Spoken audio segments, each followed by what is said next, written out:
Hello everybody, my name is Christian and welcome back to Christian's Weather and Forecasting. Right now we're going to be diving into the major warm front that is moving through the Canada, kind of the northeastern states. The rest of that warm front is moving through the whole United States, and as well as that, we have a possibility to see some showers and a good amount of flooding within Texas and the southern states on into Florida. So let's go ahead and dive right into it. Now, as we can see right here, there is a major warm front stretching from Canada down into the central and eastern Ohio Valley, and this is going to sit like this, and it's going to continue to move off to the east for the next couple hours, even into tonight and into tomorrow. And if we look at it, it's going to move through like that, and then it's going to kind of die off as it's just going to lose its intensity. It's still going to be warm as it kind of clears up through the central United States, but it's still going to be a good amount of a warm front, and that area in the central United States is going to be forming a cold front boundary that is going to move over the southern and the eastern United States, and that right there is going to be what's causing the storms that we have a possibility of seeing this weekend. The storms that we're seeing through today is already starting off of this low front that sits right back here in the southern Pacific towards the Mexico area. And what that's going to do is, as that starts moving off towards the east, it's going to gather with the high front that's there. There's possibility for there to be some snow in the panhandles before that storm kind of gathers together tomorrow and into the next couple days. You see that what that storm's going to kind of do, and you can see those that area kind of forming right down here, is those storms are going to move through the Texas area, and it's kind of going to streak up with a good amount of rain. Up here won't be as much of a flooding concern, but that storm will bring kind of diverse and to bring some snow up north. It'll kind of shoot down, break up, and then this little area right here into the southern states and the Gulf of Mexico is what we're going to be left with. And this is going to shoot down through the south of the Gulf of Mexico.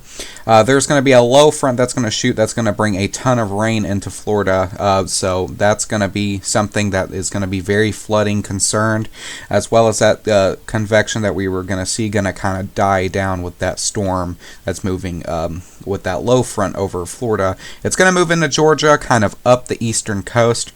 Kentucky, Tennessee, nothing really severe, but you have possibility to see some rain, so enjoy that before all of that, even into Canada, will turn into snow, and it will just move on up the coast. Between Monday and Tuesday, New York, the Vermont, New Hampshire, and basically all the England states will be able to see that good amount of weather. Over here towards Kentucky, though, the Ohio Valley, the Indiana area, we have a possibility to see your first winter showers. As you can kind of see right there, there's a little bit of pink there, which is kind of a mix between rain and ice. It's not a high probability from what the convection is showing, but it's still there and it still exists. And that will quickly change over into eastern Kentucky, over towards the Knott County, kind of Powell County area.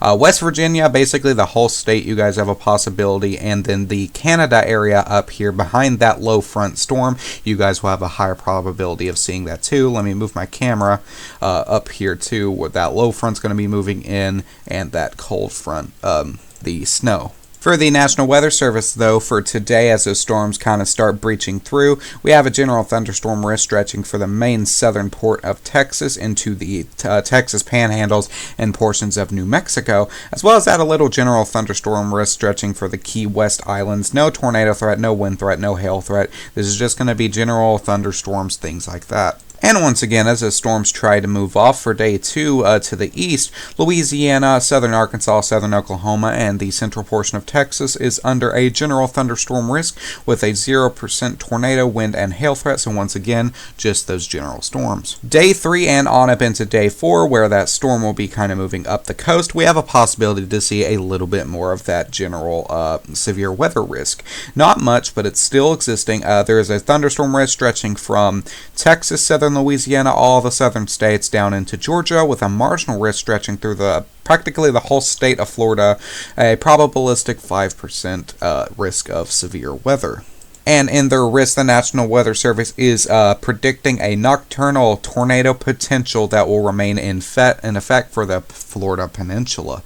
Now, with that storm moving through, the temperatures are looking like they're going to change drastically.